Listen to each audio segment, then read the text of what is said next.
ನಮಸ್ಕಾರ ವೀಕ್ಷಕರೇ, ಸಾಧಕರು ವಿಶೇಷ ಕಾರ್ಯಕ್ರಮಕ್ಕೆ ನಿಮಗೆಲ್ಲ ಆತ್ಮೀಯವಾದಂತಹ ಸ್ವಾಗತ. ನಾನು ರೂಪಾ. ವೀಕ್ಷಕರೇ, ಈ ಒಂದು ಸಂದರ್ಭ ಕನ್ನಡ ಚಿತ್ರರಂಗಕ್ಕೆ ಅತ್ಯಂತ ಹೆಮ್ಮೆಯ ಸಂದರ್ಭ ಅಂತಾನೆ ಹೇಳ್ಬೋದು.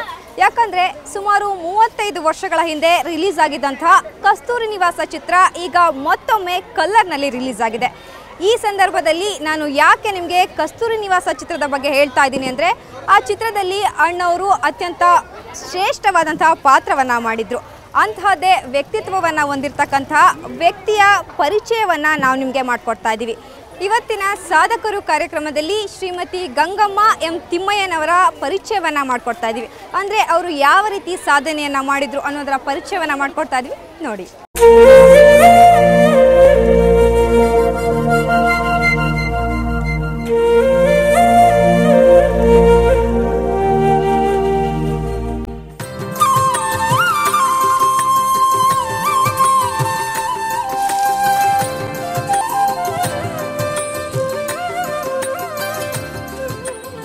ಶ್ರೀಮತಿ ಗಂಗಮ್ಮ ಎಂ ತಿಮ್ಮಯ್ಯನವರು 1963ರಲ್ಲಿ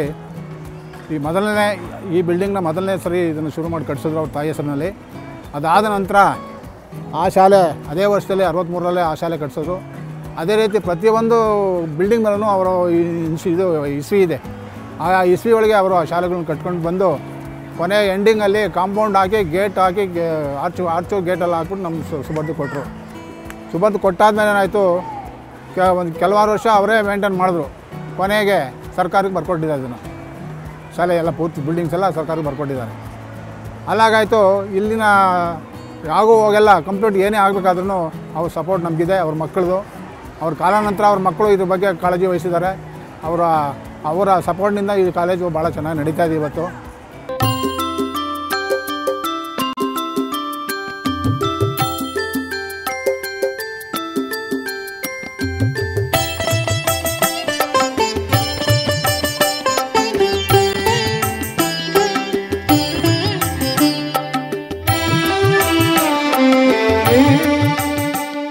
ನಮ್ಮ ಶಿವನಹಳ್ಳಿ ಗ್ರಾಮದಲ್ಲಿ ಆಂಜನೇಯನ ದೇವಸ್ಥಾನ ಮಣ್ಣಿನ ಗುಡಿ ಇತ್ತು.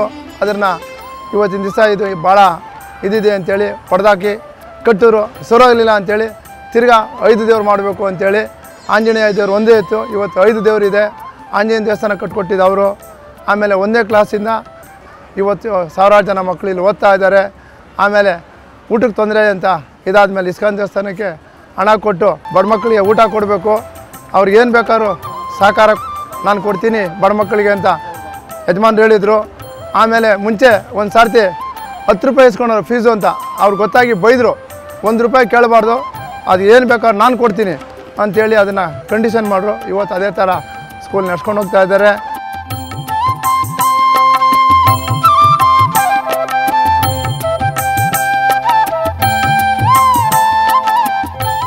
ವೀಕ್ಷಕರೇ, ಸಾವಿರಾರು ಮಕ್ಕಳಿಗೆ ಉಚಿತವಾಗಿ ಶಿಕ್ಷಣವನ್ನು ಕೊಟ್ಟಂತಹ ಶ್ರೀಮತಿ ಗಂಗಮ್ಮ ತಿಮ್ಮಯ್ಯನವರು ಇವತ್ತು ನಮ್ಮ ಜೊತೆ ಇಲ್ಲ. ಆದರೆ ಅವರ ಸಿದ್ಧಾಂತಗಳನ್ನು ಇಂದಿಗೂ ಕೂಡ ಮುಂದುವರಿಸ್ಕೊಂಡು ಬಂದಂತಹ ಅವರ ಮಗ ಆನಂದ್ ಅವರು ನಮ್ಮ ಜೊತೆ ಇದ್ದಾರೆ. ಆನಂದ್ ಅವರಿಂದ ಗಂಗಮ್ಮ ತಿಮ್ಮಯ್ಯನವರ ವ್ಯಕ್ತಿತ್ವ ಎಂತಹದ್ದು, ಅವರು ಯಾವ ರೀತಿ ಈ ಇನ್ಸ್ಟಿಟ್ಯೂಷನ್ನ ಸ್ಥಾಪನೆ ಮಾಡಿದರು, ಅದ್ರ ಬಗ್ಗೆ ತಿಳ್ಕೊಳ್ಳೋಣ. ಸರ್ ನಮಸ್ತೆ.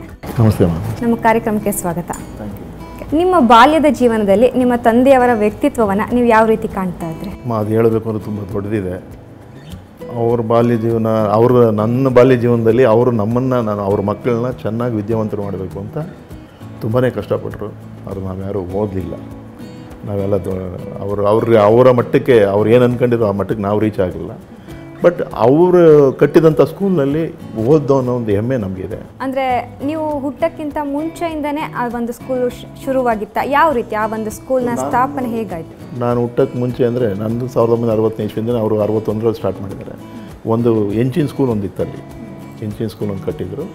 ಆಮೇಲೆ ಮಿಕ್ಕಿದ ಬಿಲ್ಡಿಂಗ್, ಆಮೇಲೆ ನಾವು 7ನೇ ಕ್ಲಾಸ್ಗೆ ಹೋದಾಗೆ ನಮಗೆ ಗೊತ್ತಷ್ಟೇ, 7th ಸ್ಟ್ಯಾಂಡರ್ಡ್ ಹೋದಾಗೆ ಅಲ್ಲಿ ರೂಫ್ ಬಿಲ್ಡಿಂಗ್ ಎಲ್ಲ ಇದ್ದು, ಅದು ಪೂರ್ತಿ ನಮ್ಮ ತಂದೆ ತಾಯಿ ಹೆಸರಲ್ಲಿ ಇದ್ದು ಅಂತ ಅವಾಗ ನಮಗೆ ಗೊತ್ತಾಯ್ತು ಅಷ್ಟೇ. ಅಂದರೆ ಅದು ನಮ್ಮದೇ ಸ್ಕೂಲು ಅಂತ ಗೊತ್ತಿರಲಿಲ್ವಾ? ಯಾವ ಥರ ಅಂತ?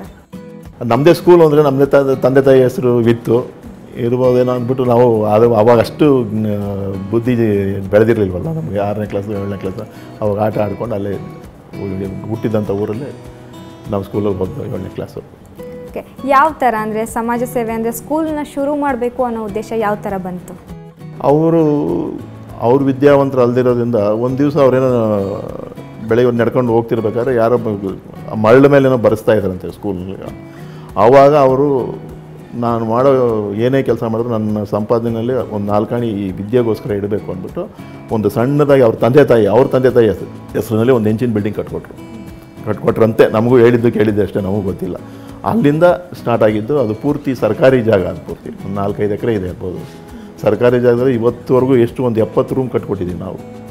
ಅದೆಲ್ಲ ಪೂರ್ತಿ ನಮ್ಮ ತಂದೆ ತಾಯಿ ಹೆಸರಿನಲ್ಲಿ ಕಟ್ಕೊಟ್ಟಿರೋದ್ರಿಂದ ಅಲ್ಲಿ ಏನು ಮಾಡಿದ್ದಾರೆ, ಅದನ್ನು ಗುರುತಿಸಿ ಕರ್ನಾಟಕ ಸರ್ಕಾರದವರು ಆ ರೋಡ್ಗೆ ತಿಮ್ಮಯ್ಯ ರಸ್ತೆ ಅಂತಲೇ ಇಟ್ಟಿದ್ದಾರೆ. ಅಂದರೆ ನಿಮ್ಮ ತಂದೆಯವರು ತುಂಬ ಸ್ಟ್ರಿಕ್ಟ್ ಆಗಿರ್ತಾ ಇದ್ರ ನಿಮ್ಮ ಜೊತೆ ಅಥವಾ ತುಂಬ? ಓದೋ ವಿಷಯದಲ್ಲಿ ಮಾತ್ರ ಸ್ಟ್ರಿಕ್ಟ್ ಆಗಿರ್ತಿದ್ರು, ಬೇರೆ ವಿಷಯದಲ್ಲಿ ಸ್ಟ್ರಿಕ್ಟ್ ಆಗಿರ್ತಿಲ್ಲ. ಓದೋ ವಿಷಯದಲ್ಲಿ ನನ್ನ ಮಕ್ಕಳು ಓದಬೇಕು, ಚೆನ್ನಾಗಿ ಓದಬೇಕು, ಒಬ್ಬ ಡಾಕ್ಟರ್ ಆಗಬೇಕು, ಒಬ್ಬ ಇಂಜಿನಿಯರ್ ಆಗಬೇಕು ಅನ್ನೋ ಒಂದು ಮಹದಾಸೆ ಇಟ್ಕೊಂಡಿದ್ರು. ಆದರೆ ಅವ್ರ ಮಕ್ಕಳು ಯಾರೂ ನೆರವೇರಿಸ್ಲಿ. ಒಟ್ಟಾರೆ ಎಷ್ಟು ಜನ ಮಕ್ಕಳಿದ್ದೀರಾ ನೀವು? ನಮ್ಮ ತಂದೆಗೆ ಒಟ್ಟು 9 ಜನ ಮಕ್ಕಳು, 5 ಜನ ಹೆಣ್ಮಕ್ಳು, 4 ಜನ ಗಂಡು ಮಕ್ಕಳು. ಅದರಲ್ಲಿ ಯಾರು ಒಂದು ಸಣ್ಣದಾಗಿ ಒಂದು ಡಿಗ್ರಿ ಮಾಡ್ಕೊಂಡು ಹೊರತು ಅವರ ಅನಿಸಿಕೆ, ಅವರ ಒಂದು ಮಹತ್ವಾಕಾಂಕ್ಷೆ ಏನಿತ್ತು ಆ ರೀಚ್ ಆಗುತ್ತೆ. ಯಾವ ಥರ ಮನೆಯಲ್ಲಿ ಅವ್ರು ಇರ್ತಾ ಇದ್ರು ಅಂದರೆ ಓದೋ ವಿಚಾರದಲ್ಲಿ ಮಾತ್ರ ಸ್ಟ್ರಿಕ್ಟ್ ಅಂತ ಹೇಳ್ತಾಯಿದ್ರು, ಕೆಲಸದ ವಿಚಾರದಲ್ಲಿ ನಾನು ಕೇಳ್ಪಟ್ಟೆ ಅವರು ನಂಬರ್ 1 ಕಾಂಟ್ರಾಕ್ಟರ್ ಆಗಿದ್ರು ಅಂತ. ಅವರ ಕೆಲಸದಲ್ಲಿ ಅವ್ರ ಡೆಡಿಕೇಶನ್ ಯಾವ ರೀತಿ ಇತ್ತು? ಅವರು ಮಕ್ಕಳ ವಿಷಯದಲ್ಲಿ ಓದಬೇಕು, ನಮ್ಮ ಅವ್ರ ಸ್ವಂತ ಮಕ್ಕಳ ವಿಷಯದಲ್ಲಿ ಮಾತ್ರ ಅಲ್ಲ, ಬೇರೆಯವ್ರ ಮಕ್ಕಳನ್ನೂ ಅವರು ಎಷ್ಟೋ ಜನಕ್ಕೆ ದುಡ್ಡು ಕೊಟ್ಬಿಟ್ಟು ಬೇರೆ ಸ್ಕೂಲ್ಗಳಲ್ಲಿ ಫೀಸ್ ಕಟ್ಬಿಟ್ಟು, ಇವತ್ತು ರಾಜರಾಜೇಶ್ವರಿ ಟ್ರಸ್ಟ್ ಅಂತ ಒಂದು ರಾಜನಗರದಲ್ಲೇ ಇದೆ, ಅಲ್ಲಿ ಇವ್ರ ಹೆಸರಿನಲ್ಲಿ ನಮ್ಮ ತಂದೆ ತಾಯಿ ಹೆಸರಿನಲ್ಲೇ 4 ಜನ ಮಕ್ಕಳು ಫ್ರೀಯಾಗಿ ಓದ್ಬೋದು. ಬೋರ್ಡಿಂಗ್ ಲಾಡ್ಜಿಂಗ್ ಫ್ರೀ ಕೊಡ್ತಾರೆ. ಓಕೆ, ಅಂದರೆ ಮುಂಚೆಯಿಂದನೂ ಕಾಂಟ್ರಾಕ್ಟರ್ ಕೆಲಸವನ್ನೇ ಮಾಡ್ಕೊಂಡು ಬರ್ತಾ ಇದ್ದ ಅಥವಾ ರೈತರ ಕುಟುಂಬನ? ಯಾವ ರೀತಿ ನಿಮ್ಮ ಹಿನ್ನೆಲೆ? ನಮ್ಮದು ಹಿನ್ನೆಲೆ ಫಸ್ಟ್ ಬಂದು ರೈತರ ಕುಟುಂಬನೇ ನಮ್ಮದೆಲ್ಲ.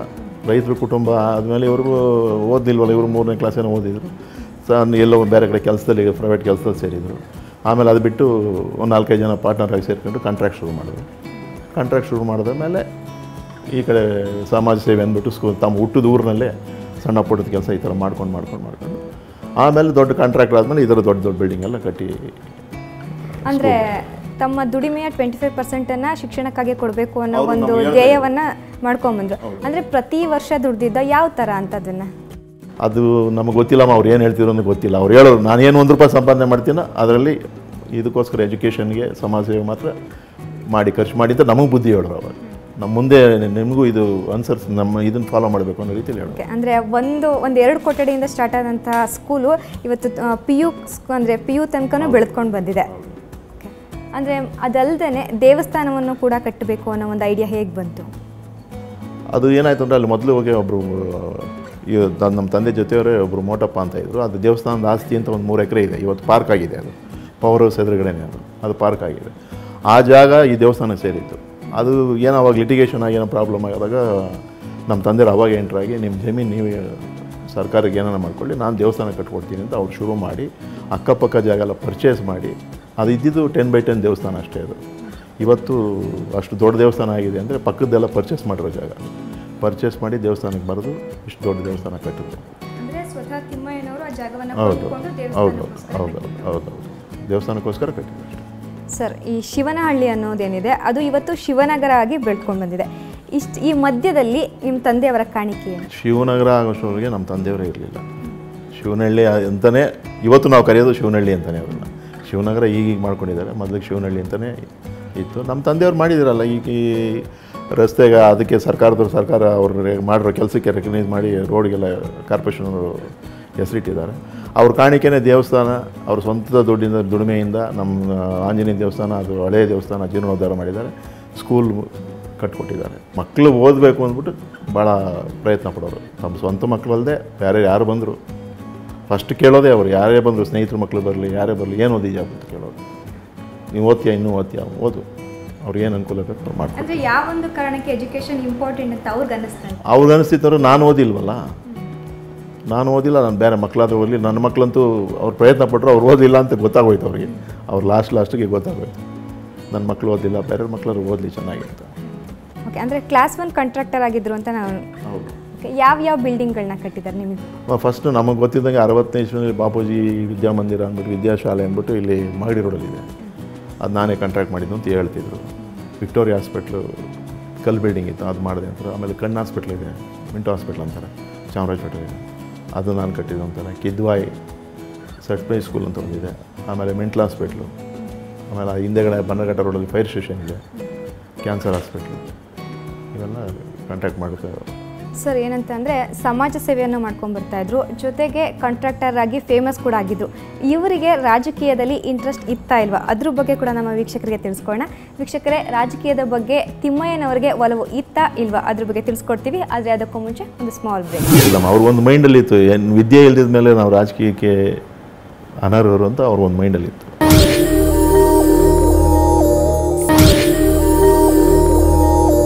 ವೀಕ್ಷಕರೇ, ವಿರಾಮದ ನಂತರ ಮತ್ತೊಮ್ಮೆ ಸಾಧಕರು ಕಾರ್ಯಕ್ರಮಕ್ಕೆ ಸ್ವಾಗತ. ಶ್ರೀಮತಿ ಗಂಗಮ್ಮ ತಿಮ್ಮಯ್ಯನವರ ಸಾಧನೆಯ ಬಗ್ಗೆ ಅವರ ಆಪ್ತರು ನಮ್ಮ ಜೊತೆ ಅವರ ಅಭಿಪ್ರಾಯವನ್ನು ಶೇರ್ ಮಾಡ್ಕೊಂಡಿದ್ದಾರೆ.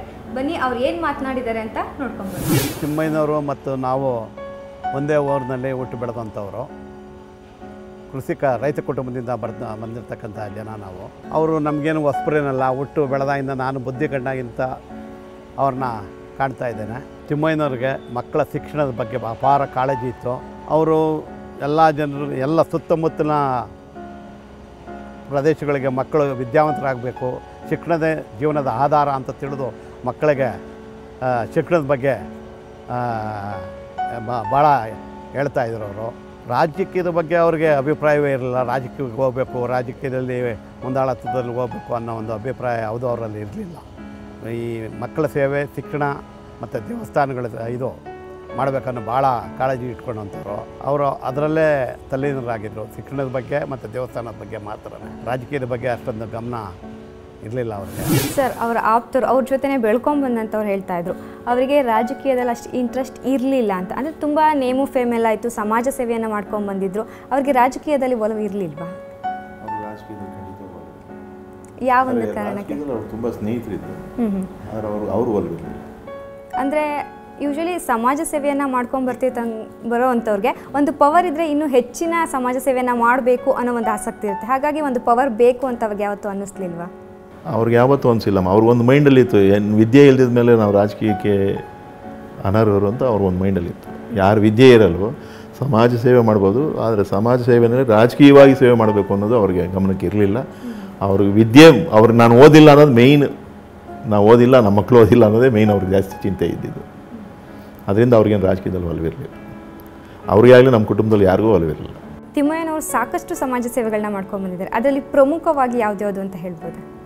ಪ್ರಮುಖವಾಗಿ ಅಂದರೆ ನಿಮಗೆ ಇದು ನಮ್ಮ ಹಿಂದೂ ದೇವಸ್ಥಾನ ಇದು ನೋಡಿದ್ರೆ ಅವ್ರಿಗೆ ಸರ್ವಧರ್ಮ ದೇವಸ್ಥಾನವನ್ನು ಕಟ್ಟಬೇಕು ಅಂತ ಭಾಳ ಆಸಕ್ತಿ.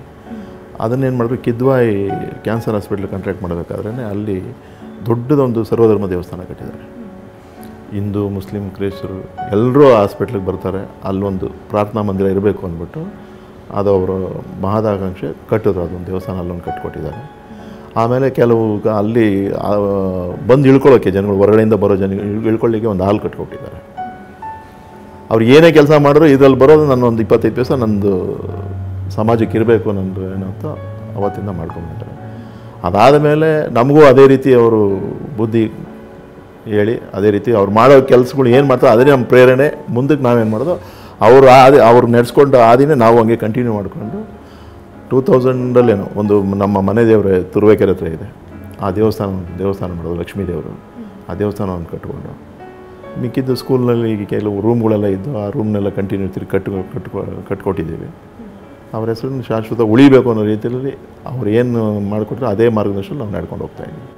ಓಕೆ, ಅಂದರೆ ನಾವು ಇಲ್ಲಿಗೆ ಬಂದಾಗ ಕೇಳ್ಪಟ್ಟೆ ಹಾಸನದ ಪ್ರತಿಷ್ಠಿತ ಕಾಲೇಜ್ ಏನಿದೆ ಮಲ್ನಾಡ್ ಇಂಜಿನಿಯರಿಂಗ್ ಕಾಲೇಜ್, ಅದನ್ನು ಕೂಡ ಅವ್ರು ಕಾಂಟ್ರಾಕ್ಟ್ ಮಾಡಿದರು ಅಂತ. ಅದ್ರ ಬಗ್ಗೆ ಏನಾದರೂ? ಹೌದೌದು, ಅದನ್ನು ಮಾಡಿದರು. ಅದು ಪೂರ್ತಿ ಕಟ್ಬಿಟ್ಟು ಇವರೇ ಕಾಂಟ್ರಾಕ್ಟ್ ಮಾಡಿದ್ದು ಪೂರ್ತಿ. ಮತ್ತೊಂದೇನೆಂದರೆ ನಿಮ್ಮದು ಇವತ್ತಿಗೂ ಕೂಡ ತುಂಬು ಕುಟುಂಬ ಅಂತ ಹೇಳ್ತಾಯಿದ್ರು. ಅದರಲ್ಲಿ ನಿಮ್ಮ ತಂದೆಯವರ ಪಾತ್ರ ಹೇಗೆ? ಎಲ್ಲರೂ ಹೊಂದ್ಕೊಂಡು ಹೋಗುವಂತಹ ಗುಣಗಳನ್ನ ಯಾವ ರೀತಿ ನಿಮ್ಮಲ್ಲಿ ಬೆಳೆಸಿದ್ರು? ನಮ್ಮ ತಂದೆಯವರಿದ್ದಾಗ ನಾವು 4 ಜನ ಅಣ್ಣ ತಮ್ಮದಿರ ಜೊತೆಲೇ ಇದ್ದು, ಅವ್ರ ಕಾಲವಾದ ನಂತರ ಇವತ್ತು ಜೊತೆಲೇ ಇದ್ದೀವಿ. ವ್ಯವಹಾರನೂ ಅಷ್ಟೇ, ಕುಟುಂಬಗಳು ಅಷ್ಟೇ ಜೊತೆಲೇ ಇದ್ದೀವಿ. ಅವರ ಏನು ನಡೆಸ್ಕೊಂಡು ಬಂದ ಆದಿನೂ ಅದೇ ರೀತಿ ಕಂಟಿನ್ಯೂ ಆಗ್ತಾಯಿದೆ. ನಮ್ಮ ಎಲ್ಲ 4 ಜನ ಅಣ್ಣ ತಮ್ಮದಿರೂ ಅಷ್ಟೇ ಹೊಂದಾಣಿಕೆಯಿಂದ ನಡ್ಕೊಂಡು ಇವರು ಒಳ್ಳೆಯ ವ್ಯಕ್ತಿ. ಅವ್ರ ಸಂಪಾದನೆಯಲ್ಲಿ ಒಂದು 25 ಭಾಗ ಅವ್ರ ಸಂಪಾದನೆಯಲ್ಲಿ ಅದರಲ್ಲಿ ಒಂದು 25 ಭಾಗ ಅವ್ರ ಸಂಪಾದನೆಯಲ್ಲಿ ದಾನ ಧರ್ಮ ಇವೆಲ್ಲ ಮಾಡಬೇಕು. ವಿದ್ಯೆ ದಾನ ದೇವಸ್ಥಾನ, ಸ್ಕೂಲ್ಗಳು ಇವೆಲ್ಲ ಮಾಡಬೇಕು ಅನ್ನೋ ಅವ್ರ ಉದ್ದೇಶ. ಅವ್ರ ಜೊತೆಯಲ್ಲಿ ಸಾಕಷ್ಟು ಓಡಾಡಿದ್ದೇವೆ. ಒಳ್ಳೆ ವಿದ್ಯಾದಾನದ ಬಗ್ಗೆ ಆಗಲಿ, ಮತ್ತು ಒಳ್ಳೆ ಶ್ರದ್ಧೆ ವಹಿಸಿ ಕೆಲಸಗಳು ಮಾಡಿಸೋರು ಎಲ್ಲನೂ ಒಳ್ಳೊಳ್ಳೆ ಕಾರ್ಯಗಳು ಮಾಡಿದ್ದಾರೆ. ತಂದೆ ಮೊದಲಿಂದ ಅದೇ ಥರ ಕಲಿಸ್ಕೊಟ್ಟಿದ್ದಾರೆ. ತಂದೆಯವರು ಮೊದಲಿಂದ ಅದೇ ಥರ ಅವರ ವಂಶಪಾರಂಪರ್ಯವಾಗಿ ಅದೇ ಥರ ಬಂದಿದೆ. ನಮ್ಮದು ಅದೇ ಥರನೂ ನಡ್ಕೊಂಡೋಗಿದೆ ಅಷ್ಟೇ. ಯಾವುದೇ ಥರ ಇದಿಲ್ಲ, ಯಾವ ಥರ ಕುಂದುಕೊರತೆ ಆಗಲಿ, ತೊಂದರೆಗಳಾಗಲಿ ಏನೂ ಇಲ್ಲ. ಇವತ್ತು ದೇವರು ಭಗವಂತ ಆರಾಮಾಗಿ ನಡೆಸ್ಕೊಂಡು ಹೋಗ್ತಾ ಇದ್ದಾನೆ ಅಷ್ಟೇ. ಅವರ ತಂದೆ ತಾಯಿಗಳ ಆಶೀರ್ವಾದ ಮೇಲೆ ಹೋಗ್ತಾಯಿದ್ದೆ. ಪಾಠಶಾಲೆನೇ ಇರಲಿಲ್ಲ. ನಮಗೆ ಬಂದಿರೋ ನಮ್ಮ ಗ್ರಾಮಕ್ಕೆ ಬಂದಿರೋ ದುಸ್ಥಿತಿ ಮುಂದಕ್ಕೆ ಬರೋದು ಬೇಡ, ಅದಕ್ಕೋಸ್ಕರ ವಿದ್ಯಾದಾನ ಅನ್ನೋದು ಸೇರಲಿ ಅಂತ ಶಿವನಹಳ್ಳಿ ಗ್ರಾಮಕ್ಕೆ ಎಲ್ಲ ರೀತಿ ಕೊಠಡಿನ ಯಾರ ಸಹಾಯ ಇಲ್ಲದೆ ಸರ್ಕಾರಕ್ಕೆ ಉಚಿತವಾಗಿ ಅವ್ರ ತಾಯಿ ಹೆಸರಿನಲ್ಲಿ ಇವತ್ತು ನೀವು ನೋಡ್ತಾ ಇರ್ಬೋದು. ಪಾಠಶಾಲೆ, ಪ್ರಾಥಮಿಕ ಪಾಠಶಾಲೆಯಿಂದ ಪದವಿ ಕಾಲೇಜಿನವ್ರಿಗೂ ಕಟ್ಟಿಸಿದ್ದಾರೆ. ಇವತ್ತು ಅವ್ರು ನೋಡಿರಬೇಕು, ಅದನ್ನು ಇವತ್ತು ನಡೀತಾ ಇದೆ. ಅದೊಂದು ಅವರಿಗೆ ವಿದ್ಯಾಕ್ಷೇತ್ರದ ಬಗ್ಗೆ ತುಂಬ ಕಾಳಜಿ ಇತ್ತು. ಒಬ್ಬ ಮನುಷ್ಯ ಶ್ರೀಮಂತಿಕೆ ಬರುತ್ತೆ ಹೋಗುತ್ತೆ, ಆದರೆ ಒಬ್ಬ ಮನುಷ್ಯ ಬಡವ ಆಗಲಿ ಅನಾಗರಿಕಲ್ಲಿ ವಿದ್ಯೆ ಇದ್ದರೆ ಅವನು ಉನ್ನತ ಶ್ರೇಣಿಗೆ ಹೋಗ್ತಾನೆ ಅಂತ ಅವ್ರ ನಂಬಿಕೆ ಆಗಿತ್ತು.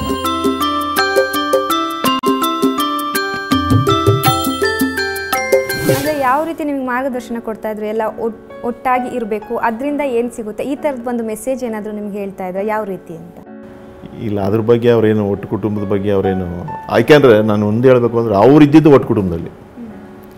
ಅವರು 69ನೇ ಇಸ್ವಿನಲ್ಲಿ ಅವ್ರ ಅಣ್ಣ ತಮ್ಮದಿನ ಬಿಟ್ಟು ಬೇರೆ ಬಂದಿದ್ದು. ಆವತ್ತಿಂದನೂ ನಾವು 69ನೇ ಇಸ್ವಿ ಶಿವನಹಳ್ಳಿ ಇದ್ದು. ದೊಡ್ಡಣ್ಣನಿಗೆ ಇದ್ದಿದ್ದ ಪದ್ಯ ಆಸ್ತಿ ಎಲ್ಲ ಬಿಟ್ಟು ಕೊಟ್ಬಿಟ್ಟು ಇವರು ಸಂಪಾದನೆ ಮಾಡ್ಕೊಂಡಿದ್ರು. ಇವರು ಬೇರೆ ಬಂದರು. ಅವಾಗ ಹಳೆ ಆಸ್ತಿ, ಅವ್ರ ತಂದೆ ಆಸ್ತಿನೆಲ್ಲ ಅವ್ರಿಗೆ ಬಿಟ್ಬಿಟ್ರು. ಇವರು ಬೇರೆ ಬಂದು ಇವರು ಅಲ್ಲಿಂದ ಡೆವಲಪ್ ಆಗಿ ಬಂದು ಅವರ ಮಾರ್ಗದರ್ಶನ ನಾವು 4 ಜನ ಇವತ್ತು ಜೊತೆಲಿ ಇರ್ತಾರೆ. ಶ್ರೀಮತಿ ಗಂಗಮ್ಮ ತಿಮ್ಮಯ್ಯನವರು ಸ್ಥಾಪಿಸಿದಂತಹ ಇನ್ಸ್ಟಿಟ್ಯೂಷನ್ನ ಅವರ ಕುಟುಂಬಸ್ಥರು ಯಾವ ರೀತಿ ಮುಂದುವರ್ಸ್ಕೊಂಡು ಹೋಗ್ತಾ ಇದ್ದಾರೆ ಅನ್ನೋದನ್ನ ತಿಳಿಸ್ತೀವಿ. ಆದರೆ ಅದಕ್ಕೂ ಮುಂಚೆ ಮತ್ತೊಂದು ಸ್ಮಾಲ್ ಬ್ರೇಕ್. ಯಾವ ಪಿಕ್ಚರ್ ರಾಜ್ಕುಮಾರ್ ಅವ್ರು ಬಂದರೆ ಆ ಥರ ಪಿಕ್ಚರ್ ಬಂದರೆ ಅವರು ಎದ್ದೊಳ್ತಾನೆ ಇರಲಿಲ್ಲ. ಅವ್ರ ಕೈಲೇ ಪ್ರಸನ್ನ ಥಿಯೇಟ್ರ್ ಓಪನ್ ಮಾಡಿಸಿದ್ರಲ್ಲ ಅವರು.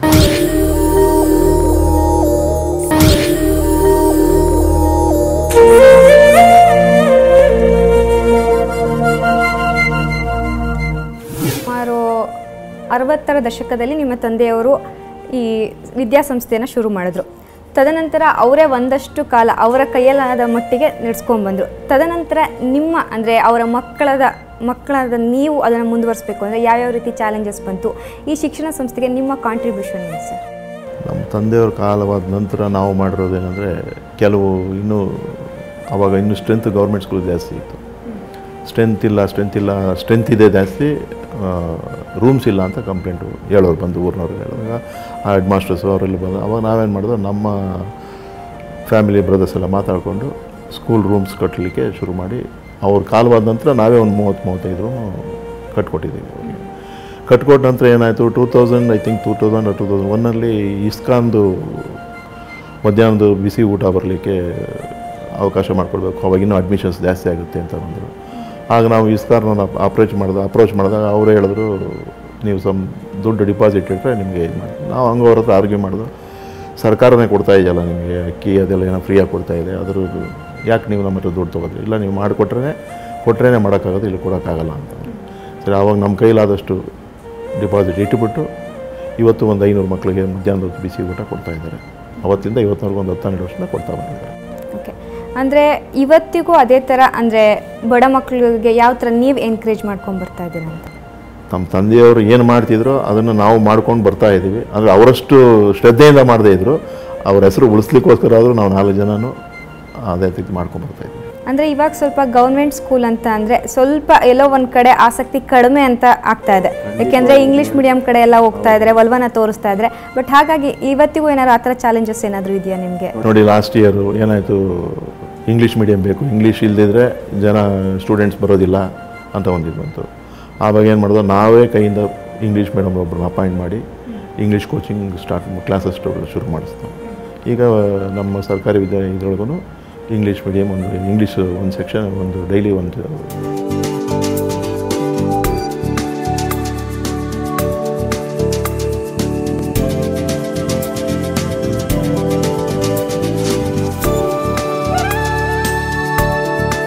ಶ್ರೀಮತಿ ಎಂ ಗಂಗಮ್ಮ ತಿಮ್ಮಯ್ಯರವರ ಏನು ಈ ಜಾಗವನ್ನು ದಾನವನ್ನಾಗಿ ಸರ್ಕಾರಕ್ಕೆ ಕೊಡೋದ್ರ ಮೂಲಕ ಈ ಭಾಗದ ಬಡ ಮಕ್ಕಳ ವಿದ್ಯಾಭ್ಯಾಸಕ್ಕೋಸ್ಕರವಾಗಿ ಕಡು ಬಡತನದಲ್ಲಿರ್ತಕ್ಕಂಥ ವಿದ್ಯಾರ್ಥಿಗಳ ಶೈಕ್ಷಣಿಕ ಬೆಳವಣಿಗೆಗೋಸ್ಕರವಾಗಿ ಭಾಳ ಅಮೋಘವಾದಂಥ ಕೆಲಸವನ್ನು ಅವರು ಮಾಡಿದ್ದಾರೆ. ಅಂತಹ ಒಂದು ಜಾಗದಲ್ಲಿ ಏನು ಪ್ರಾಥಮಿಕ ಶಾಲೆ, ಪ್ರೌಢಶಾಲೆ ಮತ್ತು ಕಾಲೇಜು ಇಷ್ಟು ಶೈಕ್ಷಣಿಕವಾದಂತಹ ತರಗತಿಗಳನ್ನು ನಡೆಸೋದ್ರ ಮೂಲಕ ಸುಮಾರು ಸಾವಿರಾರು ವಿದ್ಯಾರ್ಥಿಗಳಿಗೆ ಒಂದು ಶೈಕ್ಷಣಿಕವಾದಂತಹ ಒಂದು ಸೇವೆಯನ್ನು ಅವರು ಸಲ್ಲಿಸಲಿಕ್ಕೆ ಕಾರಣಕರ್ತರಾಗಿದ್ದಾರೆ. ಅಂದರೆ ಸರ್ಕಾರದ ಜಾಗದಲ್ಲಿ ನಿಮ್ಮದೇ ಆದಂಥ ಬಿಲ್ಡಿಂಗ್ನ ಕಟ್ಟೋದು, ಅಂದರೆ ನಿಮ್ಮ ತಂದೆಯವ್ರು ನಡೆದು ಬಂದ ಹಾದಿಯಲ್ಲಿ ನೀವು ಇನ್ನೂ ಕೂಡ ಮುಂದುವರಿಯೋಕ್ಕೆ ಇಷ್ಟಪಡ್ತೀರಾ? ಸರ್, ನಿಮ್ಮ ತಂದೆಯವ್ರ ಜೊತೆ ಯಾವುದಾದ್ರೂ ಮರೆಯಲಾಗದ ಕ್ಷಣ ಅನ್ನೋದೇನಾದರೂ ಇದ್ದರೆ ಶೇರ್ ಮಾಡ್ಕೊತೀರಾ? ಮರೆಯಲಾಗದ ಕ್ಷಣ ಅಂದರೆ ಓದು. ನಾನು ಓದ್ರ ಬಗ್ಗೆ ಭಾಳ ಆಸಕ್ತಿ ಇತ್ತು. ಒಂದೇ ಒಂದು ಎಕ್ಸಾಂಪಲ್ ಹೇಳ್ತೀನಿ ಅದಕ್ಕೆ. 74-75 ಇರಬೇಕು, ನಮ್ಮ ಥಿಯೇಟ್ರ್ ಅಷ್ಟೊಂದು ಪ್ರಸನ್ನ ಥಿಯೇಟ್ರ್ ಓಪನ್ ಆಗೋದಿತ್ತು. ನಾವೇನು ಮಾಡಿದ್ದು, ಸ್ಕೂಲಿಗೆ ಚಕ್ಕರ್ ಆಗ್ಬಿಟ್ಟು ಬಸವೇಶ್ವರ ಸ್ಕೂಲ್ ಓದ್ತಿದ್ದೆ ಅವಾಗ. ನಾನು ಮೋಸ್ಟ್ ಆಫ್ 8 or 9 ಇರಬೇಕು. ಸ್ಕೂಲಿಗೆ ಚಕ್ಕರ್ ಆಗ್ಬಿಟ್ಟು ಯಾವುದೋ ರಾಜ್ಕುಮಾರ್ ಪಿಕ್ಚರ್ ಥಿಯೇಟ್ರಲ್ಲಿ ಇತ್ತು ಅಂದ್ಬಿಟ್ಟು ಪಿಕ್ಚರ್ಗೆ ಬಂದ್ಬಿಟ್ಟು ಒಂದೇ ಥಿಯೇಟ್ರಲ್ಲಿ ಪಿಕ್ಚರ್ ನೋಡ್ತೇವೆ. ಐ ಥಿಂಕ್ ಅವಾಗ ಒಂದು 5-6 ಗಂಟೆ ಟೈಮ್ ಸಂಜೆ. ಅವ್ರ ಆಫೀಸ್ ಮುಂದೆ ನಿಂತಿದ್ರು, ನಾನು ಶೋ ಎಂಡ್ ಆಯಿತು, ಈಚೆ ಬಂದೆ. ಏನು ಮಾಡ್ತಿದ್ಯಪ್ಪ, ಯಾಕಪ್ಪ ಸ್ಕೂಲ್ಗೆ ಹೋಗಿಲ್ಲ? ನಾನೇನು ಮಾತಾಡಿಲ್ಲ. ಅಲ್ಲಿ ನನಗೆ ಅಷ್ಟು ಜನಗಳ ಮುಂದೆನೂ ಹೊಡೆದ್ರು. ನಾನು ಅವ್ರು ಏಟು ತಡೆಯಲಾರದೆ ಹಿಂದೆಗಡೆ ಮೊದಲಿಗೆ ಅವಾಗ ಹಿಂದೆಗಡೆ ಕಳ್ಳಿ ಇತ್ತು. ಕಳ್ಳಿ ಮೀನ್ಸ್ ಬೇಲಿ. ಅದನ್ನು ಎಗರಿ ಹೋಗ್ಬಿಟ್ಟು 3 ದಿವಸ ಮನೆಗೆ ಹೋಗಿಲ್ಲ. ಅದೆಲ್ಲ ಇವತ್ತು ನೆನೆಸ್ಕೊಂಡ್ರೆ ನಮಗಷ್ಟು ದುಃಖ ಆಗುತ್ತೆ. ಅವರ ಯಾವ ರೀತಿ ನಮ್ಮನ್ನು ಬೆಳೆಸಬೇಕು ಅಂತ ಹೊರಟರು, ನಾವು ಬೆಳೀಲಿಲ್ಲ ಅನ್ನೋದು ತುಂಬ ದುಃಖ ಆಗುತ್ತೆ. ನಮಗೆ ತುಂಬ ಬೇಜಾರಿದೆ. ಇವತ್ತು ನೀವು ಎಲ್ಲಿಗೆ ಹೋದ್ರೂ ಹೆಜ್ಜೆಗೂ ಅವರ ಒಂದು ಎಜುಕೇಷನ್ ಬಗ್ಗೆ ಇದ್ದಿದ್ದ ಆಸಕ್ತಿ ನಮಗೆ ಇವತ್ತು ಕೊರತೆ ನಮಗೆ ಎದ್ದು ಕಾಣುತ್ತೆ. ಅಂದರೆ ನಿಮ್ಮ ಮಕ್ಕಳಿಗೆ ನೀವು ಇವತ್ತು ಹೇಳ್ತೀರಾ? ಖಂಡಿತವಾಗೂ ಹೇಳ್ತೀನಿ. ಖಂಡಿತವಾಗೂ ಅವ್ರನ್ನ ಅದೇ ರೀತಿ ನಡೆಸ್ತಾ ಇದ್ದೀನಿ. ನಮ್ಮ ತಾತ ಒಬ್ಬರು ರೈತರು, ಅದ ನಂತರ ಅವರು ಕಾಂಟ್ರಾಕ್ಟ್ ಮಾಡಿದ್ರು. ಅದಾದ ಮೇಲೆ ಒಂದು ಸಮಾಜ ಸೇವೆ ಮಾಡಬೇಕು ಅಂತ ಅವ್ರಿಗೆ ಆಸಕ್ತಿ ಇತ್ತು. ಹಂಗಾಗಿ ಮುಂದೆ ಬಂದರು. ಇದನ್ನೆಲ್ಲ ನಾವು ಆಮೇಲೆ ಕೇಳಿದ್ದನ್ನು ನೋಡಿ ನಮಗೆ ತುಂಬ ಸಂತೋಷ ಆಯಿತು. ಅದನ್ನು ಅವರ ಹಾದಿಲೇ ನಾವು ನೆಕ್ಸ್ಟ್ ಮುಂದೆ ಇದೇ ಥರ ಅವ್ರು ಯಾವ ಹೆಸರು ಬೆಳೆಸಿದ್ದಾರೆ ಅದನ್ನು ನಾವು ಕಂಟಿನ್ಯೂ ಮಾಡ್ಕೋತೀವಿ. ಇದೇ ರೀತಿ ನಾವು ಉಳಿಸ್ಕೋತೀವಿ.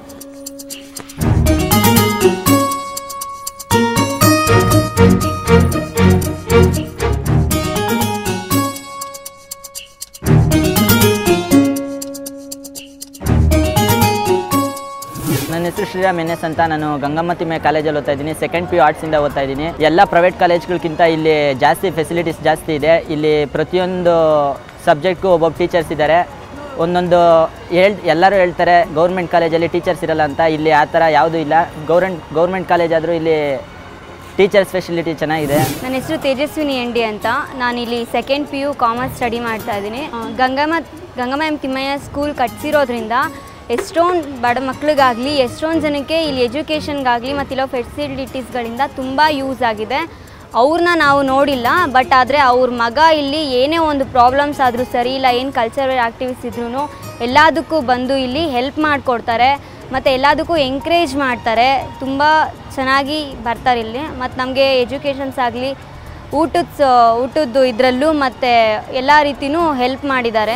ಒಂದಂತಂದರೆ ನಿಮ್ಮದೇ ಥಿಯೇಟರ್ಗಳಿದೆ. ಆ ಥಿಯೇಟರ್ನ ಕಟ್ಟಬೇಕು ಅನ್ನೋ ಐಡಿಯಾ ಯಾಕೆ ಬಂತು ಅವರಲ್ಲಿ? ಯಾಕೆ ಬಂತು ಅಂತ ಒಟ್ಟಿನಲ್ಲಿ ಅದು 1960 ಒಳಗೆ ಆ ಜಾಗ ಎಲ್ಲ ತೊಗೊಂಡಿದ್ರು ನಮ್ಮ ತಂದೆಯವರು. ಅದೇನು ಇನ್ಸ್ಪೈರ್ ಆಯಿತೋ ಗೊತ್ತಿಲ್ಲ. ಒಟ್ಟಿನಲ್ಲಿ 74 ಥಿಯೇಟ್ರ್ ಕಟ್ಟಿದ್ರು. ಅಂದರೆ ಅವರಿಗೆ ಮೂವೀಸ್ ನೋಡೋ ಹಾಬಿ ಇತ್ತಾ? ಯಾವ ಥರ? ಅವ್ರಿಗೆ ಮೂವೀಸ್ ನೋಡೋ ಹಾಬಿ ಅಂದರೆ ಸಿಕ್ಕಾಪಟ್ಟೆ ತುಂಬಾ ಜಾಸ್ತಿ ಇತ್ತು. ರಾಜ್ಕುಮಾರ್ ಮೂವಿ ಅಂದರೆ ಅವರು ಸ್ವಂತ ಕೂತ್ಕೊಂಡು ಸುಮ್ಮನೆ ಅವ್ರ ಪಿಕ್ಚರ್ ನೋಡಲಿಕ್ಕೆ ಸತ್ಯ ಹರಿಶ್ಚಂದ್ರನ ಹೆಚ್ಚು ಕಮ್ಮಿ ಒಂದು 15 ಸರಿ ಹಾಕ್ಸಿದ್ದಾರೆ ನಮ್ಮ ಥಿಯೇಟ್ರಲ್ಲಿ. 15 ಸರಿ ಪಿಕ್ಚರ್ ಹಾಕಿದ್ದಾರೆ. 15 ಸರಿ ಹಾಕಿದಾಗೂ ಪ್ರತಿ show, second show, first show ಯಾವ ಶೋ ನೋಡ್ಕೊಂಡು ಕೂತಿರೋರು. ನಾವು ಅವ್ರನ್ನ ಕರ್ಕೊಂಡು ಹೋಗ್ಬೇಕಾದ್ರೆ ಕಾಯ್ಕೊಂಡು ಕೂತ್ಕೊಂಡು 1 ಗಂಟೆ ರಾತ್ರಿ ಮನೇಲಿ ಕರ್ಕೊಂಡು ಹೋಗ್ತಾಯಿಲ್ಲ. ಅಷ್ಟು ಸತ್ಯ ಹರಿಶ್ಚಂದ್ರ ಆಗಲಿ, ಕಸ್ತೂರಿ ನಿವಾಸ, ಬಂಗಾರದ ಮನುಷ್ಯ, ಯಾವ ಪಿಕ್ಚರ್ ರಾಜ್ಕುಮಾರ್ ಅವ್ರು ಬಂದರೆ ಆ ಥರ ಪಿಕ್ಚರ್ ಬಂದರೆ ಅವರು ಎದ್ದೊಳ್ತಾನೆ ಇರಲಿಲ್ಲ. ಪಿಕ್ಚರ್ ದಿವಸ ನೋಡೋದು ಅದನ್ನು. ರಾಜ್ಕುಮಾರ್ ಅಂತ ಅಷ್ಟೊಂದು ದಿವಸ ಅವ್ರ ಕೈಲೇ ಪ್ರಸನ್ನ ಥಿಯೇಟ್ರ್ ಓಪನ್ ಮಾಡಿಸಿದ್ರಲ್ಲ, ಅವರು ಇನಾಗ್ರೇಷನ್ ಮಾಡಿಸಿದ್ರು ರಾಜ್ಕುಮಾರ್ ಕೈಲೇ. ಬಟ್ ಅವರನ್ನು ಮಿಸ್ ಮಾಡ್ಕೊಂಡಂಥ ತಕ್ಷಣ ಅಂದರೆ ಅವರ ಅನುಪಸ್ಥಿತಿಯಲ್ಲಿ ನಿಮಗೆ ಯಾವ ರೀತಿ ಚಾಲೆಂಜಸ್ ಬಂತು? ಯಾವ ರೀತಿ ಅವ್ರನ್ನ ಮಿಸ್ ಮಾಡ್ಕೊಂಡ್ರಿ? ಇವತ್ತಿಗೂ ನಾವು ಎಲ್ಲೇ ಯಾವ್ಗಡೆ ಹೋದ್ರು ತಿಮ್ಮಯ್ಯನವ್ರ ಮಕ್ಕಳು ಅಂತಲೇ ಹೋಗ್ತೀವಿ ಹೊರತು ನಾವು ಆನಂದ್ ಅಂದ್ಬಿಟ್ಟು ಆಗಲಿ ಇಲ್ಲ ಇನ್ನೊಬ್ರು ಅಂತಲೇ ಹೋಗಿ ನಾವು 4 ಜನನೂ ಅಷ್ಟೇ, ನಮ್ಮ ಮಕ್ಕಳು ಅಷ್ಟೇ ತಿಮ್ಮಯ್ಯನವ್ರ ಮೊಮ್ಮಕ್ಕಳು ಅಂತಲೇ ಅವ್ರು ಹೋಗ್ಬೇಕು.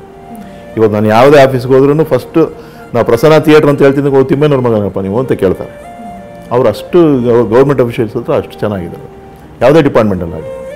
ಅವರು ಕಾಂಟ್ರಾಕ್ಟರ್ ಕೆಲಸವನ್ನ ಮಾಡ್ಕೊಂಡು ಬರ್ತಾ ಇದ್ರು, ನಿಮಗೆ ಯಾರಿಗೂ ಆ ಥರ ಒಂದು ಒಲವು ಬರಲಿಲ್ವ ನಾವು ಕಾಂಟ್ರಾಕ್ಟ್? ಈಗ ನಾನು ಅವರು ಗೌರ್ಮೆಂಟ್ ಕಾಂಟ್ರಾಕ್ಟ್ ಮಾಡ್ಕೊಂಡು ಬರ್ತಾ ಇದ್ರು. ಈಗ ನಮ್ಮ ಬಿಲ್ಡಿಂಗ್ ನಾವೇ ಕಟ್ಕೊಳ್ತಾ ಇದ್ದೀವಲ್ಲ, ಅದು ಒಂಥರ ಕಾಂಟ್ರಾಕ್ಟ್ ಇದ್ದಾನೆ. ಅವ್ರ ವೃತ್ತಿ ಜೀವನ ಕಂಟಿನ್ಯೂ ಮಾಡ್ಕೊಂಡೇ ಬಂದಿದ್ದೀವಲ್ಲ. ನಮ್ಮ ಮಕ್ಕಳು ಅದೇ ಮಾಡ್ತಾ ಇದ್ದಾರೆ ಇವಾಗ. ಅವ್ರ ವ್ಯವಹಾರಿಕವಾಗಿ ಗೈಡೆನ್ಸು ನಮ್ಮ ದೊಡ್ಡಣ್ಣವ್ರಿಗೆ ಗೊತ್ತು. ಅವರು ಅವ್ರ ಜೊತೆ ಕಾಂಟ್ರಾಕ್ಟ್ ಮಾಡ್ಕೊಂಡು ಅವ್ರ ಜೊತೆನೇ ಅವ್ರ ಕೆಲಸ ಎಲ್ಲ ನೋಡ್ಕೊಂಡಿದ್ರು ಅವರು, ನಮ್ಮ ದೊಡ್ಡಣ್ಣ ಗಂಗಾಧರ್ ಅಂತ ಹೇಳಿ. ಸರ್, ಈ ಒಂದು ಬೆಳವಣಿಗೆ ಹಾದಿನಲ್ಲಿ ನಿಮ್ಮ ತಾಯಿ ಅಂದರೆ ಗಂಗಮ್ಮನವರ ಪಾತ್ರ ಅಂದರೆ ಯಾವ ರೀತಿ ನಿಮ್ಮ ತಂದೆಯವರಿಗೆ ಸಪೋರ್ಟ್ ಮಾಡ್ತಾ ಬಂದರು? ಯಾವ ರೀತಿ ಅಂದರೆ ಮೊದಲಿಗೆ ನಿಮಗೆ ಅವರು ಮೊದಲ ಕಾಲದಲ್ಲಿ ಹೆಂಗಸರೆಲ್ಲ ಆಚೆ ಬರ್ತಿರಲಿಲ್ಲ, ಹೊರಗಡೆ ಬರ್ತಿರಲಿಲ್ಲ, ಮೀನ್ಸ್ ಹೌಸ್ ವೈಫ್ ಆಗಿ ಬರ್ತಿದ್ರು. ವ್ಯವಹಾರಿಕವಾಗಿ ಇವ್ರ ಪಾಡಿ ಇವರು ಅವ್ರ ಮನೆ ನಮ್ಮ ಮಕ್ಕಳನ್ನ ಸಾಕ್ಕೊಂಡು ಅವ್ರಿಗೇನು ಬೇಕು ಸಪೋರ್ಟ್ ಮಾಡ್ಕೊಂಡು ವ್ಯವಹಾರಿಕವಾಗಿ ಯಾವುದಕ್ಕೂ ಎಂಟ್ರಾದವರಲ್ಲ ನಮ್ಮ ತಾಯಿ. ಅಂದರೆ ಯೂಶ್ವಲಿ ಏನಂತಂದರೆ ಯಾವಾಗ ಇವರು ಒಂದು ಸಿದ್ಧಾಂತವನ್ನು ಬೆಳೆಸ್ಕೊಂಡ್ರು, ನನ್ನ 1 ರೂಪಾಯಿಯಲ್ಲಿ 4 ಭಾಗ ಶೈಕ್ಷಣಿಕವಾಗಿ ಅಂದರೆ ಬಡ ಮಕ್ಕಳಿಗೆ ಸಹಾಯವನ್ನು ಮಾಡಬೇಕು ಎಜುಕೇಷನ್ಗೆ ಅಂತ, ಅಲ್ಲಿ ಏನೋ ಒಂದು ಆಬ್ಜೆಕ್ಷನ್ ಅಂತ ಮಾಡಲಿಲ್ವಾ ನಿಮ್ಮ ತಾಯಿಯವರು? ಯಾವ ರೀತಿ? ಸರಿ, ಕಾರ್ಯಕ್ರಮದಲ್ಲಿ ಅಂದರೆ ಈ ಸಾಧಕರು ಕಾರ್ಯಕ್ರಮದಲ್ಲಿ ನಿಮ್ಮ ತಂದೆಯವರ ಸಾಧನೆಯನ್ನು ನಾವು ಗುರುತಿಸಿ ಅವರ ಬಗ್ಗೆ ಪರಿಚಯವನ್ನು ಮಾಡಿಕೊಡ್ತಾ ಇದ್ವಿ. ಇದ್ರ ಬಗ್ಗೆ ನಿಮಗೆ ಯಾವ ರೀತಿ ಹೆಮ್ಮೆ ಆಗುತ್ತೆ? ಇದ್ರ ಬಗ್ಗೆ ತಮ್ಮ ಅಭಿಪ್ರಾಯ ಏನು? ನನ್ನ ಅಭಿಪ್ರಾಯ ಹೇಳಬೇಕು ಅಂದರೆ ಫಸ್ಟು ನಾನು ಅವರ ಮಗನಾಗಿ ಹುಟ್ಟಿದ್ದೆ ನನ್ನ ಪುಣ್ಯ ಅನ್ಕೊಂಡು. ಖಂಡಿತವಾಗೂ ಅದು ಇವತ್ತಿನ ದಿವಸ ನಾನು ಅವ್ರ ಬಗ್ಗೆ ಕೂತ್ಕೊಂಡು ಮಾತಾಡೋಷ್ಟು ಬೆಳೆದಿದ್ದೀನಿ ಅಂದರೆ ಎಲ್ಲ ಅವರ ಆಶೀರ್ವಾದ, ತಂದೆ ತಾಯಿ ಆಶೀರ್ವಾದ, ನಮ್ಮ ಜನಗಳ ಆಶೀರ್ವಾದ. ಇವತ್ತು ಈ ಮಟ್ಟಕ್ಕೆ ಬೆಳೆದಿದ್ದೀವಿ. ಮುಂದಕ್ಕೆ ನಮ್ಮ ಮಕ್ಳಿಗೂ ಸಮಾಜಕ್ಕೂ ಇದೇ ರೀತಿ ಕೊಡುಗೆ ಕೊಡಲಿ ಅಂತ ನಾನು ಆಶಿಸ್ತೀನಿ. ನಮ್ಮ ವೀಕ್ಷಕರಿಗಿರ್ಬೋದು, ಇವತ್ತಿನ ಯೂತ್ಸಿಗಿರ್ಬೋದು ಒಂದು ಮೆಸೇಜ್ ಅಂತ ಏನಾದರೂ ಹೇಳೋಕ್ಕೆ ಇಷ್ಟಪಡ್ತೀನಿ? ಈಗಿನ ಮಕ್ಕಳಿಗೆ ಮೆಸೇಜ್ ಹೇಳಬೇಕು ಅಂದರೆ ನಾನು ಏನು ಹೇಳೋಷ್ಟು ದೊಡ್ಡ ವ್ಯಕ್ತಿ ಏನಲ್ಲ, ಅವ್ರ ಮೆಸೇಜ್ ಹೇಳೋದು ದೊಡ್ಡ ವ್ಯಕ್ತಿ ಅಲ್ಲ. ಅವ್ರ ತಂದೆ ತಾಯಿನ ಚೆನ್ನಾಗಿ ಸಾಕ್ಕೊಂಡು ಅವ್ರ ವಿದ್ಯಾಭ್ಯಾಸ ನಾಡಿಗೆ ದೇಶಕ್ಕೆ ಒಳ್ಳೇದು ಮಾಡುವಂಥ ಮಕ್ಕಳಾದರೆ ಒಳ್ಳೆ ಸತ್ಪ್ರಜೆ ಆಗಬೇಕು ದೇಶ. ಸಾಕಷ್ಟು ಬ್ಯುಸಿ ಲೈಫು ಅಂದರೆ ಸಮಯದ ಅಭಾವ ಇರುತ್ತೆ, ಆದರೂ ಕೂಡ ನಮ್ಮ ಕಾರ್ಯಕ್ರಮಕ್ಕೆ ಬಂದು ತಮ್ಮ ಅಭಿಪ್ರಾಯವನ್ನು ಹಂಚಿಕೊಂಡಿದ್ದೀರಾ. ಧನ್ಯವಾದಗಳು. ಥ್ಯಾಂಕ್ ಯು ಅಮ್ಮ. ನಿಮ್ಮ ರಾಜ್ ನ್ಯೂಸ್ ಚಾನಲ್ಗೂ ಮ್ಯೂಸಿಕ್ ಚಾನಲ್ಗೂ ನನ್ನನ್ನು ಕರೆಸಿ ಇವತ್ತು ನಮ್ಮ ತಂದೆ ತಾಯಿ ಬಗ್ಗೆ ಹೇಳೋದಷ್ಟು ಈ ದಿವಸ ನಾನು ಯಾವತ್ತೂ ಮರೆಯೋದಕ್ಕಾಗೋದಿಲ್ಲ. ನಿಮ್ಮ ಸಿಬ್ಬಂದಿ ವರ್ಗದವರಿಗೂ ಎಲ್ರಿಗೂ ನನ್ನ ಧನ್ಯವಾದಗಳು. ವೀಕ್ಷಕರೇ, ಶ್ರೀಮತಿ ಗಂಗಮ್ಮ ತಿಮ್ಮಯ್ಯನವರು ಇವತ್ತು ನಮ್ಮ ಜೊತೆ ಇಲ್ಲ ಅಂದರೂ ಕೂಡ ಅವರ ಧಾರ್ಮಿಕ ಸೇವೆ ಇರ್ಬೋದು, ಶೈಕ್ಷಣಿಕ ಸೇವೆ ಇರ್ಬೋದು, ಇವತ್ತಿಗೂ ಕೂಡ ಮುಂದುವರ್ಕೊಂಡು ಹೋಗ್ತಾನೆ ಇದೆ. ಮತ್ತಷ್ಟು ಸೇವೆಗಳು ಅವರ ಕುಟುಂಬಸ್ಥರಿಂದ ಮುಂದುವರಿಲಿ ಅಂತ ಆಶಿಸ್ತಾ ಇವತ್ತಿನ ಕಾರ್ಯಕ್ರಮವನ್ನು ಮುಗಿಸ್ತಾ ಇದ್ದೀನಿ. ಚಾನಲ್ ಚೇಂಜ್ ಮಾಡದೆ ನೋಡ್ತಾ ಇರಿ ರಾಜ್ ನ್ಯೂಸ್.